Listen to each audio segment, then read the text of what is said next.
July August গণ অভ্যুত্থান শোক এবং বিজয়ের বর্ষপূর্তি পালন কমিটির পক্ষ থেকে আপনাদেরকে আন্তরিক শুভেচ্ছা জানাচ্ছি।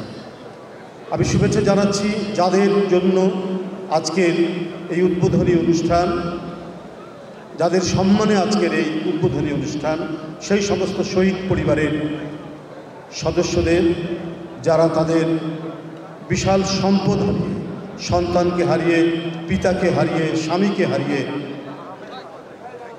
আজকে অনেকেই নিঃস্ব হয়েছেন, যে কথা মহাসচিব বলেছেন, আজকে অনেকেই সহাল সম্ভব। কিন্তু তাদের মহিমান্বিত আত্মদানের মধ্যে দিয়ে আমরা একটি ভয়ঙ্কর ফ্যাসিবাদের পতন ঘটিয়ে কিছুটা হলেও স্বস্তির পরিবেশ এবং কিছুটা মুক্ত নিঃশ্বাস নিতে পারছি। আমি তাদেরকেও আন্তরিক প্রীতি এবং শুভেচ্ছা জানাচ্ছি। আমি বলেছি আমি কোনো কথাই বলবো না। এই জুলাই আন্দোলন শুরুর সময় থেকেই অত্যন্ত তাগিদের মধ্যে ছিলাম। তাগিদটা হচ্ছে আমাদের দলের ভারপ্রাপ্ত চেয়ারম্যান, প্রতিক্ষণে তিনি টেলিফোন করছেন এবং বলছেন এই ছাত্রদের আন্দোলনে কিভাবে সবাইকে সম্পৃক্ত করা যায়, এবং প্রায় দিন ভার্চুয়াল প্রেস ব্রিফিং করে দলের বক্তব্যগুলো দিতে দিতে প্রথম যখন দলীয় কর্মসূচি দেওয়া হলো যে বিএনপি প্রত্যক্ষভাবে এখন প্রতিটা কর্মসূচির মধ্যে অংশগ্রহণ করবে এবং ছাত্রদের এবং জনতার এই আন্দোলনের সাথে পূর্ণ সংহতি জানিয়ে একটি কর্মসূচি 19শে জুলাই যেদিন দেওয়া হলো, সেদিন আমি গ্রেপ্তার হয়ে গেলাম। এই যে সময়, এই সময়ের মধ্যে আবু সাইদের লাশ দেখেছি, এই সময়ের মধ্যে আরও অনেকের লাশ দেখেছি।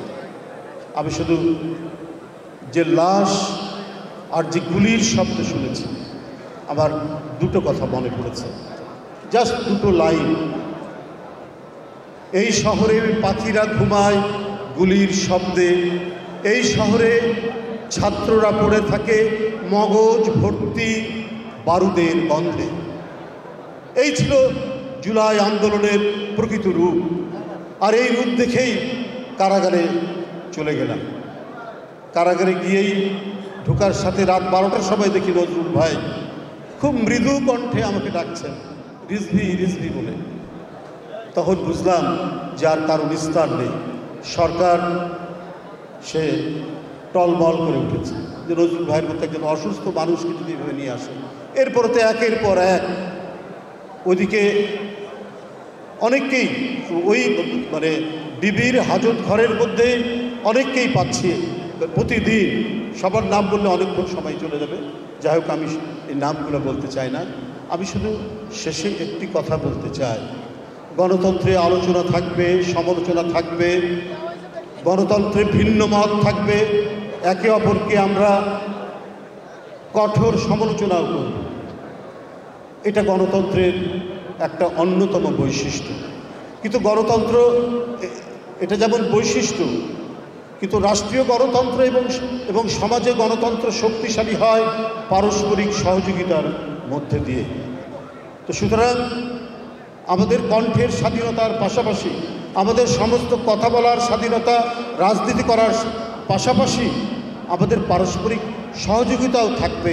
একটা বৃহত্তর আঙ্গিকে এটা থাকতেই হবে, তা না হলে রাষ্ট্র থাকবে না, সমাজ থাকবে না, আবার ফ্যাসিবাদের উত্থান হবে, আবার অনেক আহনাব, আবার অনেক আবু সাইদ, আবার অনেক মুগ্ধ আমাদের কাছ থেকে হয়তো ঝরে যাবে।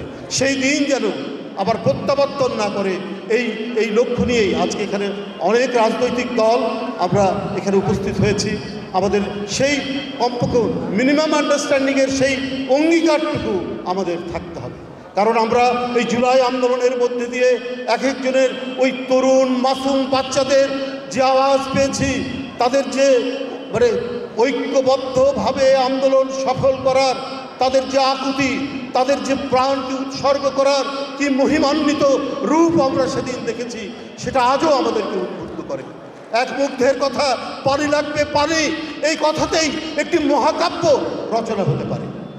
সুতরাং আর যেন কোনো মুগ্ধ ঝরে না যায়, আর যেন কোনো আবু সাইদ ঝরে না যায়, আর যেন কোনো ওয়াসিম আকরাম ঝরে না যায়।